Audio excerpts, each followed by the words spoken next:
Magandang araw mga boss. Andito ako ngayon kay Negroy, yung vlogger. Dahil may problema siya dito sa sasakyan niya, dito sa ilalim, sa likuran, sa may driver side. Na kapag nalubak siya o napadaan sa humps, meron langit-ngit. Pakinggan nyo.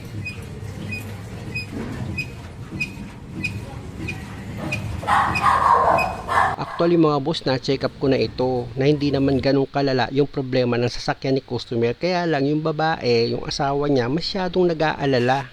Naintindihan ko naman mga boss. Kaya lang sabi ko kay Negro, yung vlogger, na ipa-underwash niya muna itong sasakyan niya dahil nga sa maputik itong ilalim. Yun nga mga boss, yung last month na chinek up ko ito. Kaya lang dahil nga sa nag-aalala sila, napilitan silang ipa-check up sa iba. Kaya lang ang hatol mga boss, kailangan daw palitan yung dalawang shock dito sa likuran. Tapos tumawag siya sa akin na yun nga ang hatol. Sabi ko langit-ngit lang naman ang problema. Hindi naman kalampag, bakit papalitan? Kaya kung makikita nyo mga boss, kinalas ko itong shock absorber dahil gusto ko talagang ma-check up kung talagang sira nga itong shock absorber ni customer.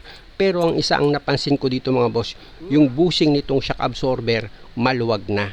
Ayan mga boss. Isubo ko itong shock absorber ni customer, kung makita nyo, diba din-in ko? Tignan nyo, ang lakas-lakas pa niyan eh. Paano yan naging sira? Ito pa naman ganitong klaseng shock absorber mga boss, medyo mahal yan.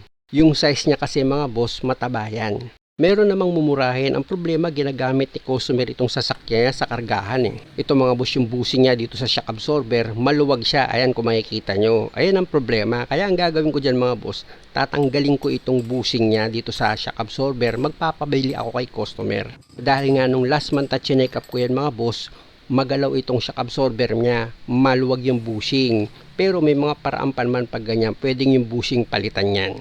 Ayan mga boss, kung makikita nyo, ipinakita ko ulit dito kay Negroy na okay pa itong shock absorber niya. Hindi ko nga siya halos madiin dahil nga sa matigas talaga siya eh. Ibig kong sabihin mga boss, good na good pa itong shock absorber ni customer. At makikita nyo naman, tignan nyo, di ba? Malakas pa siyang tumulak. At isa pa mga boss, never kong na-experience na ang pinanggalingan ng langit-ngit dito sa shock absorber. Hindi pa ako naka-encounter ng ganun eh. Kaya nung pina-check up sa akin ni customer itong sasakyan niya at meron niyang langit-ngit, sabi ko okay lang yan, ipawashing mo, babalikan kita. Kaya lang masyado naman silang nag-alala.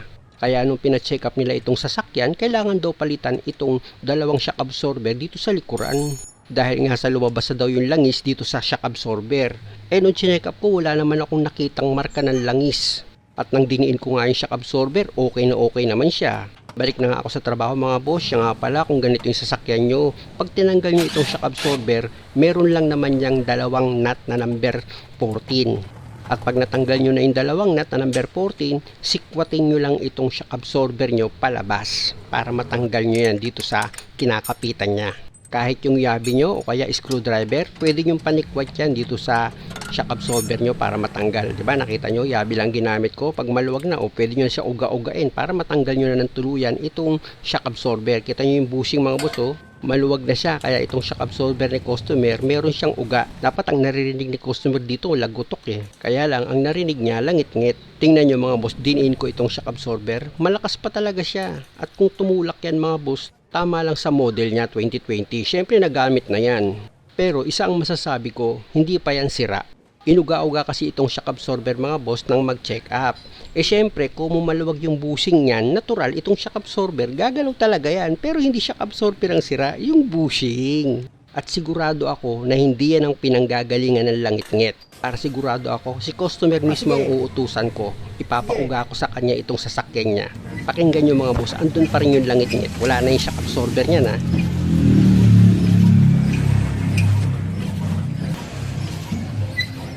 You know?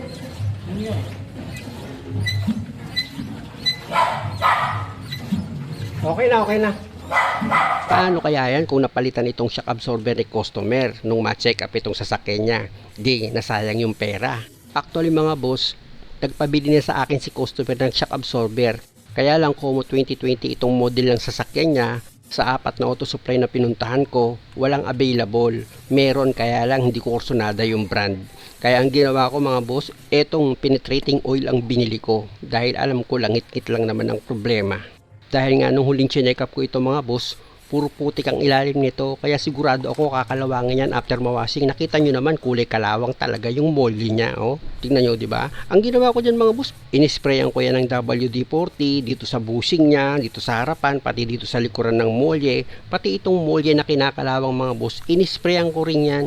Pati yung mga nut dito sa U-bolt sa ilalim mga boss ng differential, inisprayan ko rin yan. Ayan, oh, kung makita nyo. Kasi nga mga boss, bumabase ako sa kwento ni customer na pag nalulubak siya, nagkakaroon ng langit-ngit kahit papadaan lang sa hams, o kaya yung ginawa namin mga boss, inugalang namin itong likuran ng sasakyan niya. Dito nga yan sa driver side, kasi dito umiingay mga boss sa driver side sa likuran, yung ang lakas nun mga boss.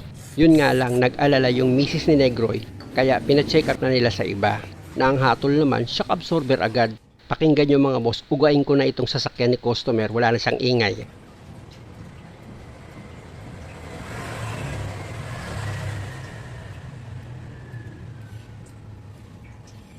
Dito kasi sa side na ito lumalabas yung langit-ngit mga boss, kaya kung mapapansin nyo, dyan ako nagpo-focus.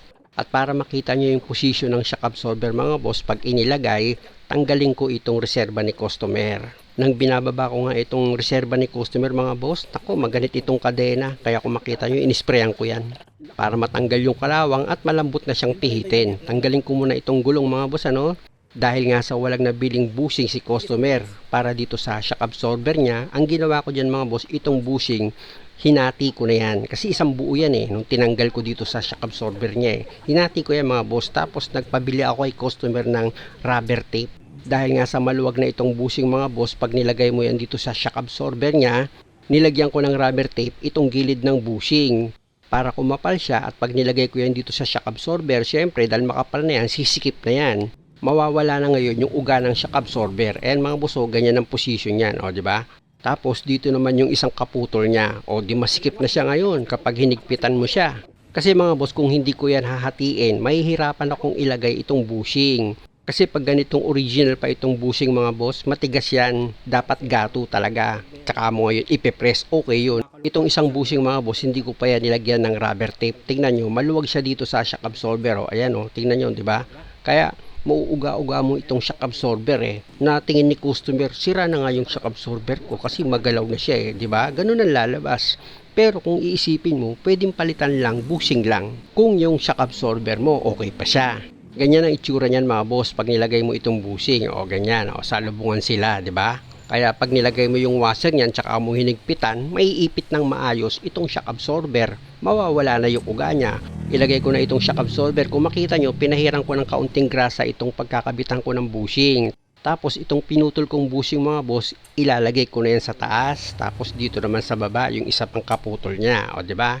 Pwede ko na ngayon ilagay itong shock absorber. Medyo gagamit ka ng pwersa dyan mga boss para may paiksi mo itong shock absorber nang mailagay mo yan dito sa position niya. Pag nailapat mo na yan, ilagay mo na yung isa pang kaputol na bushing na pinutol mo. Ayun yung isa. Tapos dito naman sa baba yung isa pa. Ayan mga boss, kung makikita nyo, ayan, nilagay ko na rin siya. Dahil nga sa sisikip yan mga boss, wag mo muna ilalagay yung lock washer, yung flat washer lang muna, tapos yung nut. Ayan mga boss, di ba nakita nyo? Tsaka mo ngayon ipakapit sa thread niya para hindi ka mahirapan, gamitan mo siya ng impact wrench, higpitan mo yan. Pag nahigpitan mo siya mga boss, luwagan mo siya ulit, tanggalin mo itong nut para mailagay mo na itong lock washer, tapos ibalik mo na ulit itong nut niya, tsaka mo ngayon i-final yung higpit gamit itong impact wrench mo. Bakit ganun? Kasi nga mga boss, pag nilagay mo agad yung flat washer, pati yung lock washer, hindi mo maipapakapit sa thread niya itong nut, mahihirapan ka. Kaya kailangan maitulak mo muna yung shock absorber paloob. Dahil nga yung bushing kumapal siya, at ang diskarte para hindi ka mahirapan, gawin mo yung diskarte ko. Pero kung may iba ka pa naman paraan, di mas maganda. Dahil mahigpit na yung nut niyan, i-check mo pa rin yan gamit itong box wrench mo. Pag okay naman, ugain mo itong siya. O diba? Fix na siya, walang kalug. Dito sa kabilang side mga boss, inabot ko na kay Negroy itong shock absorber. Para matuto siya na yung pagkakabitin ko.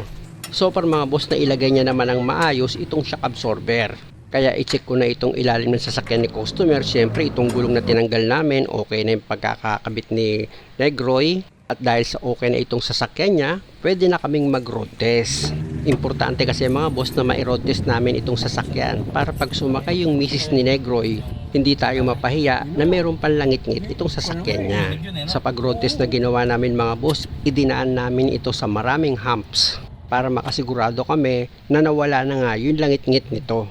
Di ba pag konting lubak nga lang, magagano na yun. Yung nung chinek natin, di ba? Mga ganyan. Meron na. Di ba? Ganyan, di ba? Tutulog na yun. Di ba? Pwede kung pinalitan mo ng shock absorber yan. Disgrasya. Sayang. Pinataas mo lang? Tapos na? Tapos nilinis nila. Tapos sinatulad na nila. Kailangan daw palito.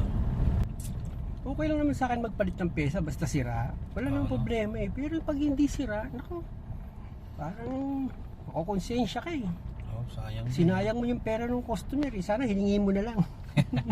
Di ba? Sabagay, no? Yung mo lang. Unang-una, magbabayad na nga sa'yo ng labor, papagastusin mo pa sa pyesa, di ba? Kaya katwiran ko sabagay, no? Hindi ko magagawa mo ng paraan na hindi siya bumili ng pyesa. Hindi gawin mo ng paraan. Total, babayaran ka rin naman ng... Ipakita mo pa na may talent ka, di ba? Yun ang mga point. Diba? Dati pag nalubak lang tayo ganyan, tulog na yan Wala na. Tatakot na si misis mo Tatakot. Ha? Tatakot. Kala niya kung ano yung makakalas. Baka masiraan daw sa daan. Wala. Wala. Ayaw pang ayaw pang... Rinig nga yun. Hindi nga lang lumabas tayo sa garahe, di ba? Ang lakas na ng tulog nun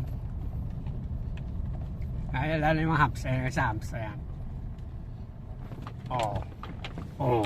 Lakasan ko na yun. Okay na. Puro humps dito, no? Ang dami. Dito mo kita mo.